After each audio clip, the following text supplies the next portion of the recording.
Morning, everyone. Meteorologist Bill Rentschler in the 1011 Now streaming studio. Hope everyone is having a nice start to our Thursday. Dealing with some rain out there this morning, and going to continue to be dealing with at least some lingering rain chances, I think, as we head through the day today. But again, much cooler than average expected. Again, if you're joining us for the first time here, again, this is our daily weather update.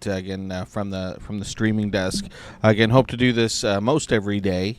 So again, just a 10 or 15 minute discussion. Look at kind of the local forecast, some of the regional and national headlines and things like that. So we'll go ahead and start and dive in, though. We are going to start with not necessarily the rain, but with the drought monitor. Today is Thursday, and that means we had a new drought monitor released just in the last hour or so.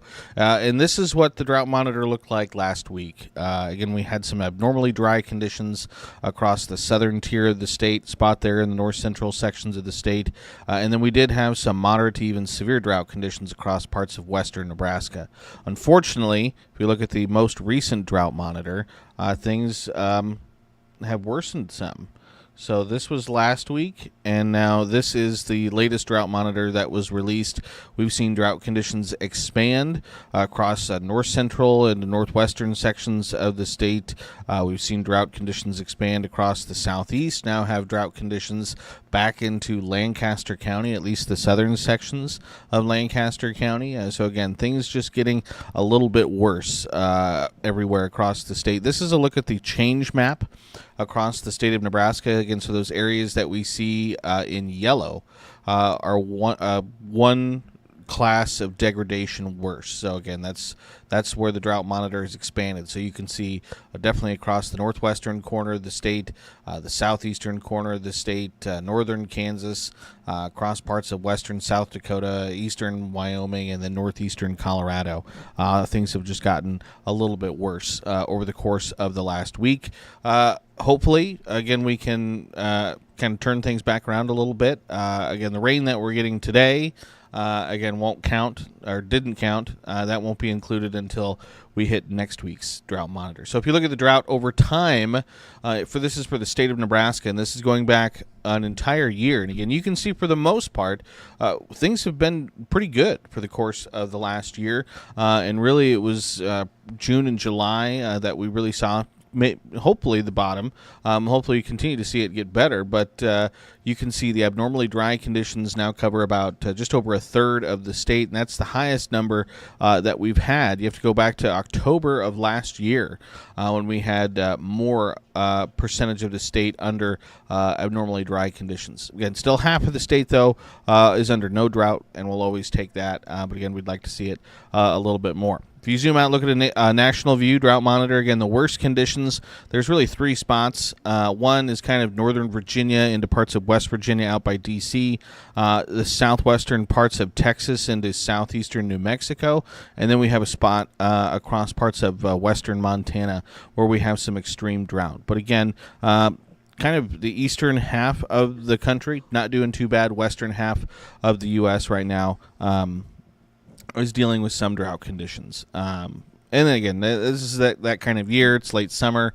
This isn't all that unexpected to see some of these drought conditions where we do see them. So if you look at the time series, this is the drought over the course of the last year, but this is a nationwide look. Again, just 0.2% of the entire contiguous United States is under any kind of exceptional drought, which is good. That is good. Almost 50% of the country is under no drought conditions, about 31% abnormally dry, 15 or so percent in moderate drought, less than 5% in severe drought, and around 1% of the country in extreme drought. So though I would say those are all pretty good numbers. Again, we could like to do a little bit better, maybe in some spots, but overall it's really not too bad. And so again, dealing with some lingering rain out there this morning. Again, we saw some moisture here in Lincoln and southeastern Nebraska. That first wave has kind of pushed east of the area, but we do still have some lingering showers that are ongoing across the western sections of the state, out near North Platte, Imperial, McCook, Lexington, and this wave of showers will continue to try and push kind of from west to east across the state as we head through the morning hours. It'll just be the age-old question of, how long can we keep it held together before everything kind of fizzles out? Because eventually that will be the trend. But if we look at the observed precipitation so far, this is over the last 24 hours. Again, most of this has really been over the last several hours through the overnight hours. In Lincoln, at the Lincoln Airport, just about a quarter inch of moisture at the airport. Only 200ths, though, in Beatrice, Nebraska City, only 1/100th in Falls City. But some areas did pick up some good moisture. Lexington had just over an inch. Scottsbluff had over an inch and a half of moisture over the last 24 hours from some of the rainfall and thunderstorms that they had in those areas last night. So again, we'll take anything that we can get. In fact, for Lincoln, this is our first round of measurable rainfall so far this month of August. So again, took us 8 days into the month to finally get something, and now we've finally at least gotten a little bit. But we will, I think, see a busy pattern emerge for us as we head late this weekend into the week next week, with some, I think, either daily or nightly. Again, it'll all shake out on the timing. Chances for some showers and thunderstorms across the region. So getting to your weather headlines again, lingering chances for rain will continue through the morning. Expect anything additional to likely be fairly light. And again, maybe an isolated rumble of thunder out there, but likely just dealing with some showers. I think by the afternoon, especially for eastern and central sections of the state, I think we're going to see clearing skies. I think we'll see the sun break out. I think it's going to be a really pleasant afternoon. Sunshine, cooler temperatures, 60s and 70s. Dew points are going to be dropping into the 40s and 50s, so really a pretty comfortable afternoon. And then a crisp Friday morning. We'll be in the ballpark of a record low temperature, I think, as we head into Friday morning for Lincoln and for many areas across the state. Right now in the capital city, again, you can see the clouds. Again, there's been some spotty rain out there, but again, doesn't look like it's raining, at least right now at the moment. Looking out my window, doesn't look that way. 69 at the airport, 66 here in Midtown Lincoln. A little blustery as that cold front's dropped through the area. Northeast winds gusting to 25 miles an hour. Dew point still in the low 60s. That dry air, though, is going to continue to filter in. We're going to see that number drop throughout the day. Temperatures statewide, upper 50s to upper 60s. Falls City is the warm spot right now at 71 degrees. You can see those dew point temperatures. You can see the drier air. It's here, but it's just right now mainly across kind of the northern and western sections of the state. So dew points ranging anywhere from the low 60s, or low 50s, that is, rather, in Valentine, Ainsworth, O'Neill, still to the upper 60s right now in Falls City. So still a bit of a muggy start to the day for those folks in Richardson County. Winds, again, behind that front, generally out of the north at around 8 to 18 miles an hour. Again, it's just a little bit blustery at times. I think that'll continue as we head through the afternoon.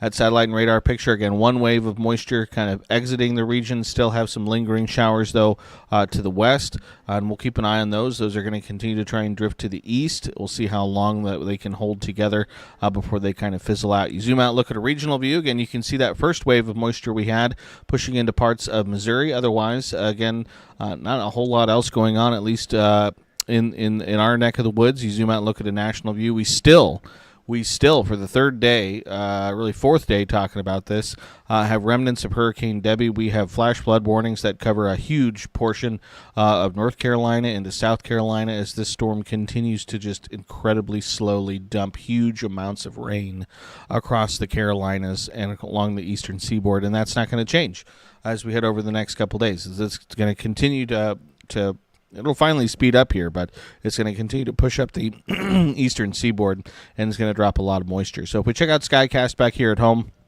again, we'll keep an eye on those lingering rain chances, I think, through the morning, maybe early afternoon. But otherwise, the sunshine should reappear as we head through the afternoon into the early evening. Those winds should subside as we head towards late tonight. I think by 10 o'clock, pretty quiet conditions across the state. Still dealing with some clouds for the western half of the state. I think mostly clear to partly cloudy for the eastern half of the state. Another little weak disturbance aloft, though, could bring in another round of showers, maybe isolated thunderstorms to western and southwestern Nebraska tonight into early Friday morning. I think Lincoln and southeastern sections of the state, just a small 20% chance to see any moisture as we head into the day on Friday. But again, it will be a cooler day with variable cloudiness across the region. And then as we head Friday into Saturday, again, another little weak wave aloft. Again, with northwesterly flow, could bring in some spotty showers, maybe an isolated rumble of thunder to the area.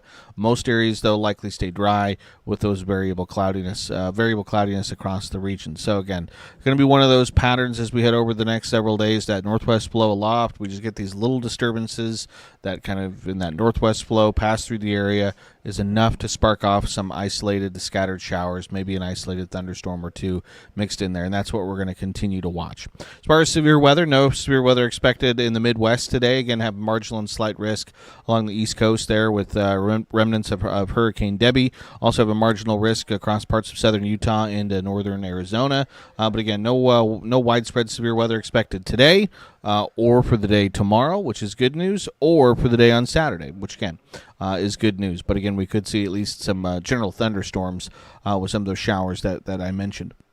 7-day precipitation potential, again, continues to be really highlighted by the swath of moisture that Debbie will continue to produce along the eastern seaboard into the New England area. Also, you can kind of see right along the Oklahoma-Kansas border down across eastern Kansas into western Missouri. A wide swath of some heavier rain expected as we head over the course of the next week. Those areas down to our south could end up seeing 2, 3, 4 inches of rain over the course of the next week across much of 10-11 coverage area.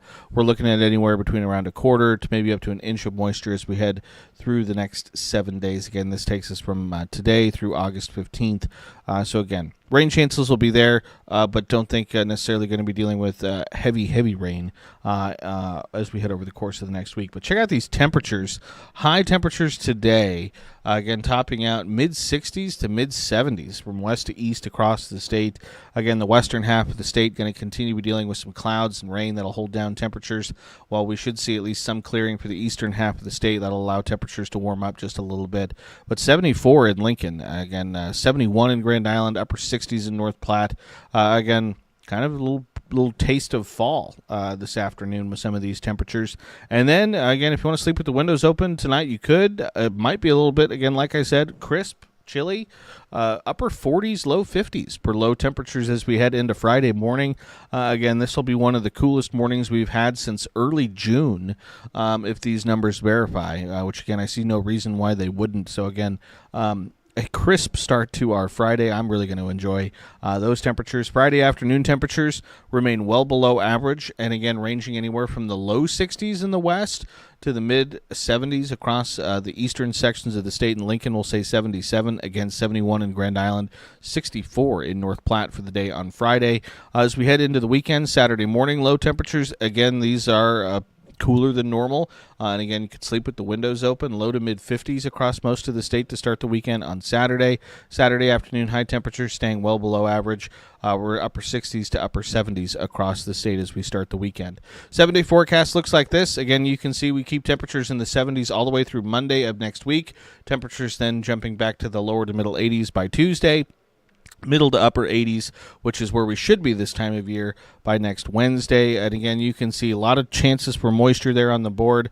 Our chance today, Thursday, our best chance is probably already come and gone, but we'll be dealing with those lingering chances through the day. Just small 20% chance Friday and Saturday. Likely our next best opportunity to see some moisture is going to come Sunday into Monday, and then we get into that pattern with those northwesterly flow aloft that we'll be dealing with, those daily chances for some showers and thunderstorms through the first half of the week next week. 10-day forecast for select cities across the state. Again, you can see it's really a tale of two halves there. The first half of the next 10 days is highlighted by well below average temperatures. Then you get towards the middle and end of the week next week. Things get back at least to the middle, upper 80s to maybe right around 90 degrees, climbing back to normal for this time of year. Again, what we're seeing today and what we're seeing over the next couple of days is not normal for early to mid-August, though it is very welcomed. But again, we'll get back to normal here through the second half of the week next week and into the following weekend. Rain chances, again, you can see they're high today for some spots and likely on the lower side Friday, Saturday. But then as we head Sunday into Monday, I think that's when we see our next best chance for moisture. But we're going to continue to keep plenty of chances for rain in the forecast over the course of the next week to 10 days. So zooming out, looking at a national view, again, checking out the Skycast again, we can see remnants of Hurricane Debbie continue to kind of headline at least the national view as Debbie's going to continue to make its way up the eastern seaboard as we head through the day today, and then up into the New England area as we head through the day on your Friday, and then continue again into the day Saturday as well. Otherwise, we're going to be dealing with some rain down to our south across Kansas, Oklahoma, as we head Friday night into Saturday. We'll be dealing with our daily chances for moisture, but again, no huge systems head our way, I think, as we head through the upcoming weekend. High temperatures today across the country. Again, you can see that cooler air across the northern plains, still 90s and triple digits, though, across the south and across the southwest. Into the day tomorrow, again, more of the same, kind of cooler across the middle parts of the country, hot down to our south and to our west. Saturday to start the weekend, you can see much of the Midwest, northern plains, Great Lakes regions looking at some pretty comfortable conditions all the way up into the New England area as well, with 60s and 70s for highs. And then for the day on Sunday as well, really, again, looking at some pretty pleasant early August conditions across much of the country, with some of that heat staying bottled up across the southeast, south central, and southwestern sections of the country. So hope everyone enjoys some of the cooler weather that we're going to be having today and over the next couple days. And again, like I mentioned already a couple times, you can probably sleep with the windows open for the next couple of nights. But it's going to be crisp. Again, it's going to be temperatures we haven't seen since early June. So maybe not all the windows, but maybe a window you could sleep open. So appreciate everyone for tuning in and for hanging out for just a little bit. I really do appreciate it. As always, this is something we try and do every day. You can find the schedule of streaming events if you click on the Watch Live tab on 1011now.com. I'm kind of just bringing you an update, again, local weather, regional weather, national weather, what's kind of going on. So appreciate everyone for tuning in and for listening. I hope everyone has a really, really nice Thursday and enjoys, again, some of the cooler weather as we head over the next several days.